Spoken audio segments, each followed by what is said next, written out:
Hey guys, இந்த video வந்து பார்த்தீங்கன்னா, பொங்கல் அன்னைக்கு ஈவினிங் எடுத்த மினி விளாக் தான். காலையிலே எந்திரிச்சு குளிச்சுட்டு பொங்கல்லாம் செஞ்சு சாமிக்கு படைச்சி சாமி கும்பிட்டு சாப்பிட்டு எல்லாருமே ஒரு குட்டி தூக்கத்தை போட்டு ஈவினிங் போல் பீச்சுக்கு போகலாம் அப்படின்னு சொல்லிட்டு எல்லாருமே வந்து கிளம்பிட்டோம். ஆக்சுவலி ஒரு லாஸ்ட் 2 டைம்ஸாக வந்து பீச்சுக்கு கூட்டிகிட்டு வரும்போதெல்லாம் அழுதுகிட்டே இருந்தான்னு சொல்லிட்டு நாங்கள் பெருசாக இப்போலாம் பீச்சுக்கே வரதில்லை. ஸோ இப்போ கொஞ்சம் வளர்ந்துட்டானா, ஸோ இந்த டைம் கூட்டிகிட்டு வரலாம். ஏன்னா நாங்கள் சென்னையை வெக்கேட் பண்ண போகிறோம், இதால் எங்களோட லாஸ்ட் பீச் அப்படின்றதுனால ஸோ அவனையுமே வந்து கூட்டிகிட்டு வந்தோம். மண்ணில் விளையாடும் போது நல்லா ஜாலியாக விளையாட்டு இருந்தான். எடுத்த உடனே தண்ணியில் கூட்டிகிட்டு போகல, மண்ணில் தான் ரொம்ப நேரம் நல்லா ஜாலியாக விளையாடிட்டு இருந்தான்.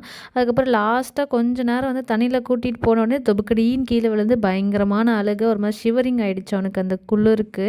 அதுக்கப்புறம் உடனே ட்ரெஸ்லாம் எக்ஸ்ட்ரா எடுத்துகிட்டு வந்தது எல்லாமே சேஞ்ச் பண்ணி விட்டுட்டு அப்புறம் கொஞ்சம் சமாதானப்படுத்தினதுக்கப்புறம் தான் நார்மலானா. பக்கத்துலேயே நிறைய ஷாப்ஸ்லாம் இருந்துச்சு. நல்லா சுட சுட bajji, bread omelette, spring potato இது எல்லாமே வாங்கியிருந்தோமா. ஸோ நல்லா சில்லுன்னு கிளைமேட்டுக்கு இதெல்லாம் சூடாக சாப்பிடும் போது செம்ம டேஸ்டியாக சூப்பராக இருந்துச்சு.